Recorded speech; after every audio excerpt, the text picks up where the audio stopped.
Hey, it's Johnny King. Welcome to another episode of The Johnny King Show. And once again, I have an amazing friend in the home studio, Londell Jackson. Thanks for being with us. Thank you for having me. And by us, I mean me.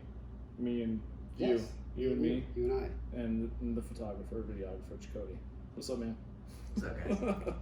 We're casually sitting here. We're about to have a little party Yes. of men here over the house. We're gonna eat some food and have some healthy conversation about race, which I'm so grateful that you are going to be on the panel with two of my other incredible brothers, Rashawn and Cedric, who will be here tonight as well, talking about race, healthy conversations about race for our next meeting of men. So thank you for being here. My pleasure. It's just fun to have you sit down. We've had a lot of good conversations, and I just thought, you know what, shoot, we should sit down and put this on. So I appreciate the courage too, because this is not always super comfortable sometimes, but you're cozy. Quite happy. Yes. As I get perched in this chair. Yeah, exactly. Well, why don't you, if you don't mind, fill myself and all the millions and millions of listeners and viewers and on just your background, your life story in 2 minutes. Just 2 minutes. Just wrap it up with a bow. I was born and now I've lived. How's that? Thank you. Let's see. So I am a native of Colorado. 6 generations by my matrilineal line. So that means my mother's mothers were born here in Colorado, or the Colorado territory, the area of Colorado. Yeah. That also means I'm of mixed race background, but most of the world sees me as black. And I was pretty much socialized as black, I guess. Anywho, born and raised as a single, only child in a single parent family home for the most part. Raised in my mother's family, who really kind of struggled with identifying with any sort of race because they were Native and Mexican and Puerto Rican, and so they and it was in the 50s, and they were born and grew up, and so they took a great effort in passing a lot. And in Park Hill, where it was, in their part of Park Hill, and as they socialized, it was an imperative for their social upbringing and such. So grew up in a fairly abusive home. My biological father is a paranoid schizophrenic that my mother left, and she married my stepfather, who was physically and emotionally abusive to her. But she did a fabulous job, if I do say so myself, of raising me. I graduated from East High School, went to Morehouse College for a few years, came out there, discovered myself and a few other things. That same time, during those 3 years, my grandmother died, my mother's mother, my grandfather died, my mother's father, and then my mother shortly died. So those were 3 deaths in a row. What was the last one? Sorry, your mother My passed? mother. Sorry, yeah. And so I came back to Denver in '97 and have kind of just, I won't say muddled along, but have tried to identify who I was. My family, my mother's family is here, my father's family is here. But because of the friction that came up after my grandfather's death, I really kind of isolated from my father or my mother's side of the family. And because I didn't grow up with my father's side of the family, I don't really know them. And because their life is so much different than mine, I don't know really how to connect with them. And so I'm not an orphan, but I feel much like an orphan. And for various social reasons, I don't socialize very well with other people, and particularly men. And so I find myself to be kind of an isolated person. So I'm married now to a man. We had 5 animals, and now we have 3. and 3 They dogs. graduated college and left the house, I guess. Unfortunately, this past June, last month was a bad month. We lost both of our cats, Wow. 2 weeks apart from each other. But my life is not full of tragedy. I'm a fairly successful person by my own definition of such. Yeah. I'm overall happy despite all these other things that I've just rattled off. Yeah. Well, you seem happy. You got a great and a very infectious kind of energy about you, which I appreciate. And it was fun because we connected over Meetup, right, initially. Yep. And I think we went back and forth a little bit, and what I loved about you was just always your vulnerability, your courage in being vulnerable and being like, you know what, this meeting of men sounds interesting, but I'm a little skeptical. What is this all about? And I think, again, straight or gay, black or white, everything in between, walking into a group of men is uncomfortable for me too, right? It's uncomfortable you hear that from most guys that are coming in and showing up for the very first time, know. But since then you've showed up, then you've been doing volunteer stuff with us. Obviously you're here tonight, you're on the podcast, which I so appreciate. So yeah, you've got a lot of courage in you for sure. But we got into some good conversations, just given all the BLM and the deaths and all the recent things going on, obviously in the news. And I know we talked at one point and you were pretty fired up. And a big part of why we're sitting here, right, was because I was like, well, let's figure out a healthy way of getting your emotions out, right, rather than getting so angry and bottling up, which just men in general, we have a bad habit of doing, right? People in general, right? And we bottle up and then it becomes a pressure cooker and then we pop. And whether we pop at our spouse or our loved ones and friends, like a lot of times it's the friendly fire, the people that don't deserve it, because we're not healthfully processing what's going on. So thanks for the kind of the backstory, which quite frankly we could do an entire podcast on that because I'm so curious. So maybe that'll be dinner conversation. But I do want to talk about just your experience being, like you said, even though you're mixed races, you're seen as black. Having grown up, and you came out when? I was 18. 18. That that transition is that's a whole other conversation too. I don't know exactly where we want to go with this, except everywhere. Let's go everywhere with it. And if we had 4 hours, I really would like to do that. So perhaps you can come back and we can do a part B, sure, part C. But what? I guess the great thing that I'm so grateful to you and the rest of the men in the community that I've been trying to nurture here in Denver is that, again, I'm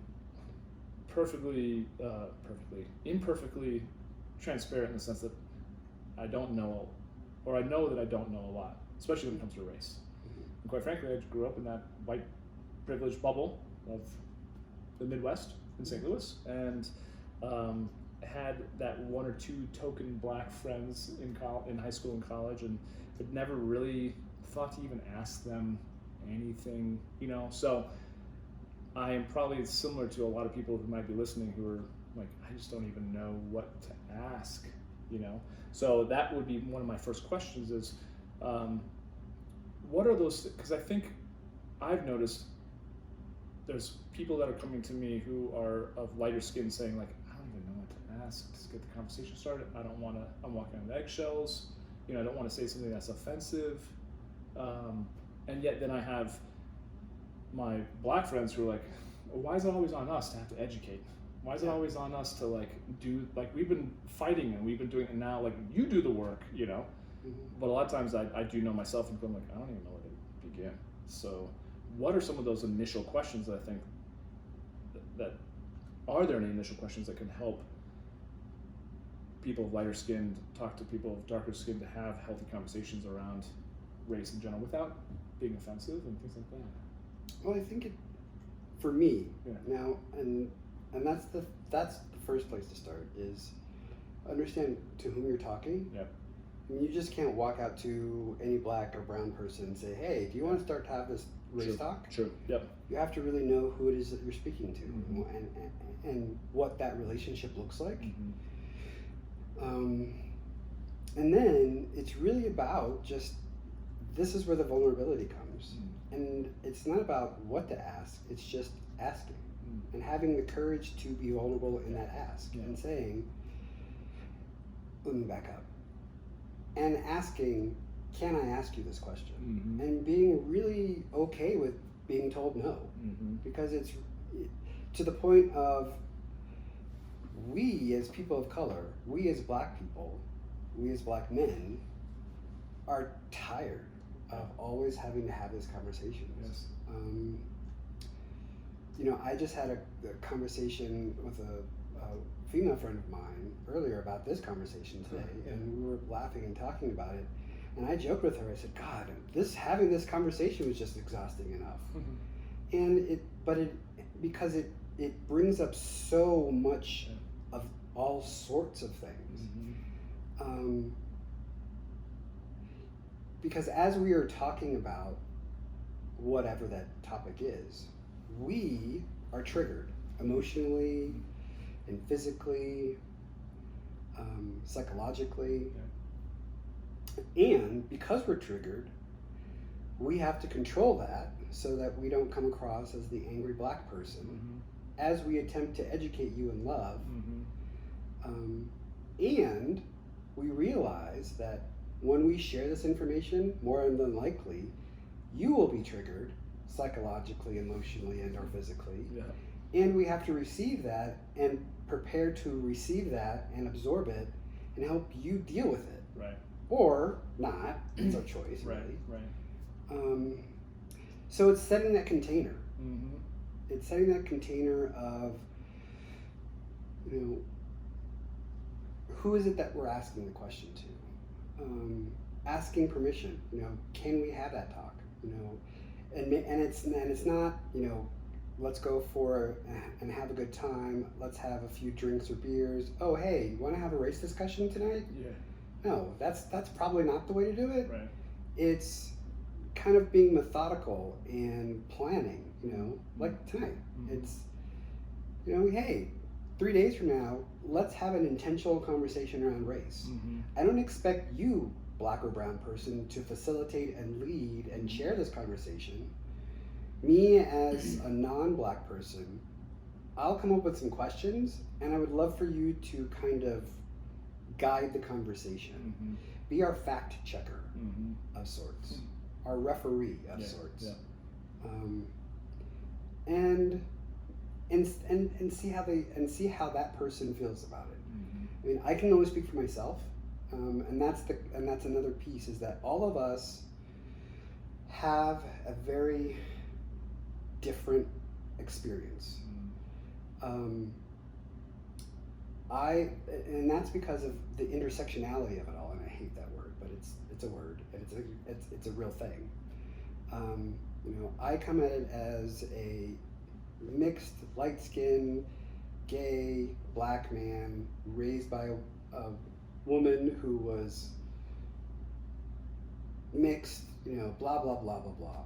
And all these different check boxes, you know, put me in this particular way of being treated through the world. Whereas someone that doesn't have those same check boxes and had their families treated differently, which allowed them to be treated differently. And so when you put us both in the same room, when you ask one situation, we'll both respond very differently, which is another topic of conversation in and amongst itself of, you know, what is the true experience of black people? And that's a conversation we as black people need to have with each other to understand that, like many things, there's no true one side or the other, that there's all this shade of brown in the middle. But to that point is, for myself, you know, because this is something that I've always done, and I've always been this person, I'm an educator by practice, by education, and just by application. And so I'm more than willing to have these conversations at the drop of a hat. Mm-hmm. Other people that I know, not so much. Right. So it's really just about who the person is and how they're willing to engage with you. The exhaustion, though, that you speak of, which, I had kind of an episode this past weekend myself, unrelated to race, just being exhausted of being a guy and or being alone and just constantly so we all, I think that's part of the human experience. It's like, what are we doing here, and which might be part of the question or part of the underlying question, correct me if I'm wrong, is the exhaustion that you mentioned feeling even earlier today based in we keep having these conversations, but is there any progress? Or what's the exhaustion founded in? I think it is that. I think it is we continue to have these conversations and there is no progress. Or we continue to have these conversations, but you, listener, still behave the same way, or you, the listener, still believe that you have a different answer, or you still believe that it is something else. Right. Or you just don't listen to me. Right. Or they check the box because they've listened to you and then they feel good for the day. Mm-hmm. I'm done. Yeah. Right. And as I said to my friend today, as I get older, there's this crotchety old black man inside of me that says, God damn it. You should already know this. Yeah. Yeah. I mean, why? And it is to the point, why are we having this conversation? Yeah. You are old enough to know better. Yeah. Yeah. I think that's valid, and I think there's part of it where as this has come up, I'm like, you're right, I should, but I don't. Mm-hmm.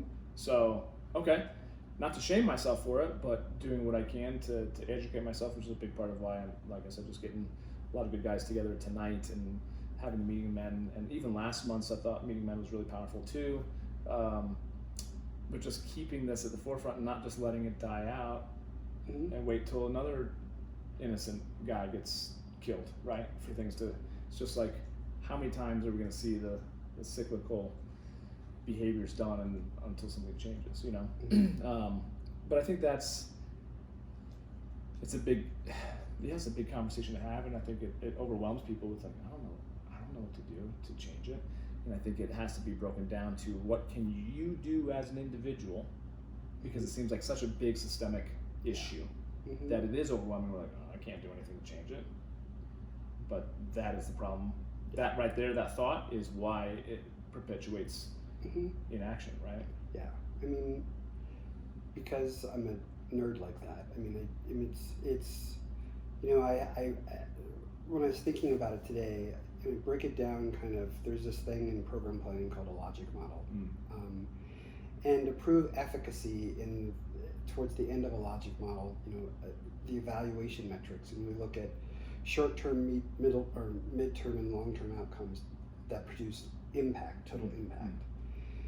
And the short-term outcomes are those things that happen with that individual thing, that individual person, or it's typically the person. And those are the things that happen to my beliefs, that individual person's beliefs. And that's what we're really trying to change right now, is that individuals are changing their personal thought patterns, their personal beliefs. They're working to educate themselves. Yeah. And that moves to the midterm goals. And the midterm goals happen when those individual people, because they've made that change, they're now going out into their communities and making community changes. And so that looks like, what's happening at the legislature and, actually, those are long-term changes. So they're now actually going into their neighborhoods and getting more people to have these conversations, and they're creating groups, and they're just more spreading the word and getting more people involved outside of themselves and their families. And then the long-term change, which is what we're all hoping for and wanting, really, is the systemic change. Yes, exactly. The legislative change, the systems change, and that brings about the total impact. Yeah.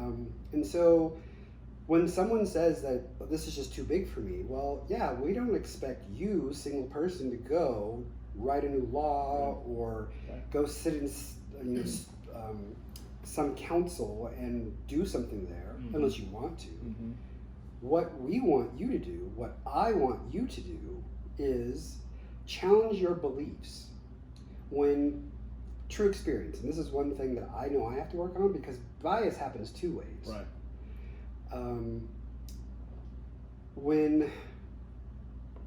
When I see a white woman, if there's an elevator, the old elevator analogy. Yes. When there's an elevator, and either I'm getting on it or she's getting on it, inherently, I just cringe. I get all tight. I just get nervous, and or she grabs her purse and pulls it tight to her, because it's just a reaction that both of us have just learned over time. To change that, we both have to be very conscious of that action and to release that action and recondition ourselves to not do that. Because I so want to get angry and say something, and she may want to get angry and scream or whatever, but we have to recondition that. And that's the change that needs to happen. That's the only thing I think right now, well, I shouldn't say that, because there's lots of things we're wanting right now.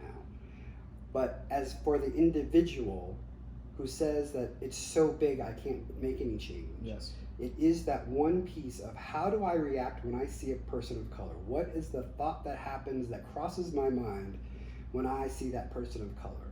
What is my bias? If I say, and this is a huge one, I don't see color, I'm colorblind, that is a huge trigger, because you cannot see someone and not see their color. It's impossible.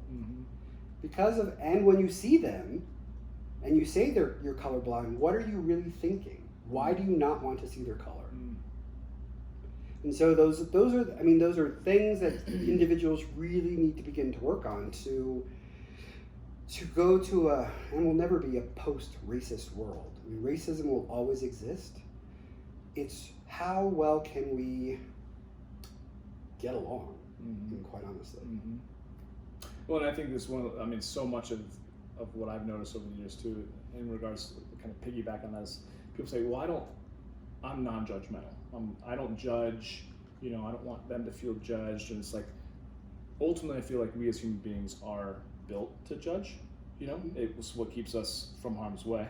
Should I go across traffic there? Can I make it? What's the risk versus reward? Like, we're constantly judging situations, but then how, to look at maybe how our implicit biases are creating false judgments or radical judgments that, like, for her to clutch her purse, like if she knew you, like, what? No. Why would she be afraid of you? And vice versa, why are you cringe? Like, all that stuff, you're right, it's kind of, a lot of it is built into us from past generations or just from whatever. So I think you're absolutely right. I think it's getting through that, which is to not say, oh, I don't see color, or I'm colorblind, as if maybe that releases you of all responsibility, but to say, no, this is how we are. It's all beautiful, but how do we ultimately, like you said, all get along, right? Yeah. Easier said than done, Totally. but I do feel like it's our responsibility. I mean, all of us alive and in this country have a part to play in racist America. Regardless of where we are and if we care to acknowledge it or not, it's a fact of the matter. If we went to school, finished school, or even didn't finish school, if we went to school and we are a functioning adult, and I use that term loosely, Right. We all have prejudice, bias, and I'm going to get, dagger and hate mail, but to some degree, racism or racist. And I believe, specifically, despite the technical definition of racism, people of color can be racist, particularly against other people of color. And I'll leave that there for another conversation. Yeah. I mean, I did hear that black people can't be racist. To go into that whole conversation, we won't. But just again, because I was reading White Fragility, and just like again, it's like so interesting for me to be educating myself about these things. That really, I don't know. It's just like, wow, this is Pandora's box in a good way. It actually excites me because I'm like, I know this will allow me to be even more empathetic and a more humble, empathetic leader going forward, which I think is what we all can be, you know, but and have this challenge out there. I was going to ask you, I mean, I guess the question sometimes even arises like, why even have this conversation? Why do we even have to have a conversation about race? You know, because you see what happens since we don't. Yeah. I mean, it's like not talking about that uncle who lives in the attic that's chained to the wall. We hear him rattling around up there, and everyone's like, "Something's up there." No, there's nothing there. Yeah. You know, it's if you know, not talking about it is not going to make it go away. Right. It only is going to make it worse. Right. And the more we talk about it, I mean, it's like talk therapy. Yeah. I mean, we as Americans or United States citizens have to come to terms with our ugly past. We can't continue to think that all of us, no matter what shade we are, that we just came to these shores and just have been the gift to this continent. Yeah. I mean, that's just the furthest thing from the truth. Foundation of freedom. Yeah. Yeah. I mean, period. I mean, it needs to be discussed. We need to, I mean, what just came to my mind was just that very trite comment of the truth shall set you free. I mean, but it's true. I mean, once I know in my life when I've had to, realize that I was an addict, and when I was depressed, or when I was, named the bad things that resided inside of me, and when I had to admit to those, I felt free. Letting that ugly crap just leave me. Totally. And these are things that we need to talk about, and pretending like they don't happen, and they haven't happened, and they're not institutionalized in all the systems that we have. It's just not healthy. It's not healthy, it's not good, and it's just going to perpetuate and get even uglier. But I love what you said too, and I think that's it truly is. It's where we start. It's with ourselves.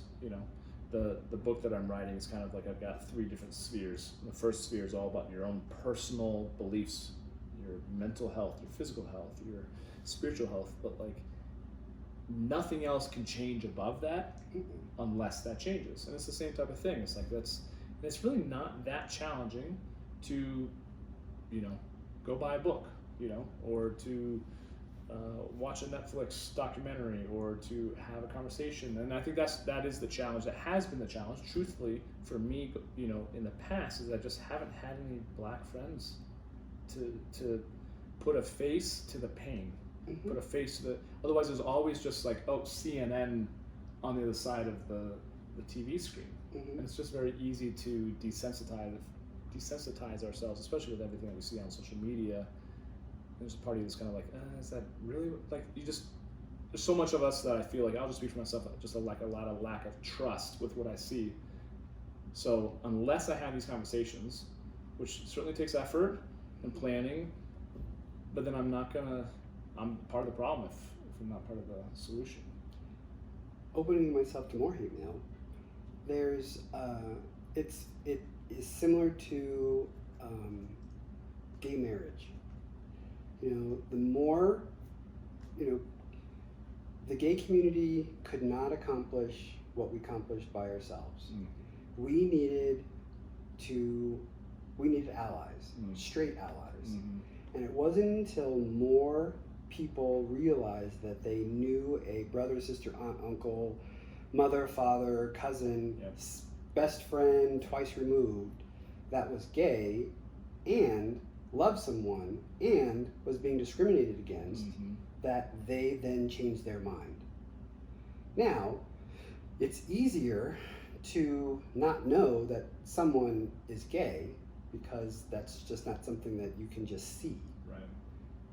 And that, you can grow to know someone and be in relationship with someone, and then they tell you that they're gay, and then you yourself have to really kind of rearrange your thinking about, oh, is this person changed, or no, this is really someone who I know and love, and so there's nothing different about them, and oh, laws are wrong, and they're just like me. Mm. However, when it comes to something that I can see, Mm-hmm. First thing I can put up a wall and say, I don't ever have to be around that person. I don't ever have to create a relationship with someone that looks different than myself. Mm-hmm. And one thing that I do, which is probably a personality defect of my own, is when I get a friend request from people on any social media, I look at their friends. I look at their friends to see how many people of color they have, because that tells me volumes about them. If they have no people of color, I'm like, why do you want me to be in your feed? What are you trying to get at? Mm-hmm. You have absolutely no frame of reference for having a relationship with me. Am I going to be your token? What's really going on? Right. And then I further challenge individuals to look at their spheres of influence. Look at the people that you socialize with. How many people of color do you have in your family, friends, and what have you? It's easier to say or dislike an other when you don't ever have to socialize or look at the other. Yep. It's much easier to demonize those people if you never ever have to be around or be in contact with those people. Right. And the more individuals that live in some place where they don't have to see people that don't look like them, it's how do I say? It's just, again, being repetitive. It's just much easier for them to say those people. Mm-hmm. And they've already created this this persona of what they believe particularly black people do, and what they look like, particularly those that live in the city, because they don't live in the city, or they live in an enclave in the city, in a covenant-controlled community, and or they handpick individuals that they see, like those that they come to work with, that are very different, or that are the exception to the rule, or what have you. And so I just, it's very important to get out of those circles and meet people. My husband is white, and that is, up until I met him, I swore that I would never date anyone outside my race. Damn him. Damn him. He broke through the armor. He did. But I'm happy he did. Yeah. I'm happy he did. But it goes to show, I've had those things too. Especially when it comes to, let's just say, progress. Mm-hmm. Progress oftentimes will look completely different than what we think it's going to look like. And it will challenge our prejudices or our boxes, oh no, this or that. But it makes me also think of what you were saying before, is like, and I think I've mentioned it in a previous podcast, it's extremely easy to hate from afar. It's also extremely easy to kill from afar, like we do from military, drones and everything else, and that gets really scary. It's so much more challenging to hate up close, right?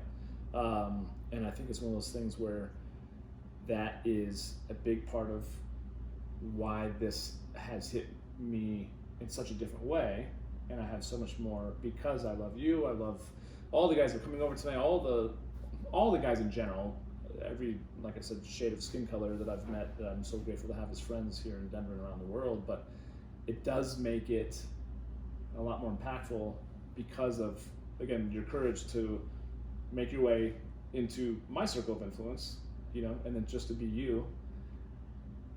but then I can see how much it's important for me to continue to open up my sphere of influence and keep welcoming in anyone and everyone, you know, because I think that's the beauty of life, and it makes it so much more, let's just say, impactful to know the pain and the frustration and the exhaustion of my brothers, because then I can feel that and be like, man, this ain't right, you know. Where before, again, it was just like, okay, well, yeah, another guy got killed in LA or St. Louis, or where it's like, and that right there of kind of like nonchalantly just kind of, well, this will all blow over.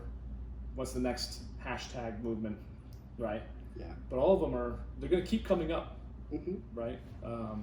Until they're addressed. And I'm just so grateful to have had a quick conversation. I wish we could have gone a little bit longer. We'll obviously keep talking over dinner and on Monday night. But thank you for being here. Thank you for My pleasure. shedding your light on me and on those that are listening and viewing. And if you have any hate mail, send it to me. Oh, I can handle it. Yeah, we'll do it together. But thank you again so much for being here. Really appreciate you. Definitely. Yeah. All right, you guys, thanks again for tuning in, and looking forward to checking in with you on the next episode. Until then, have an amazing day. Take care.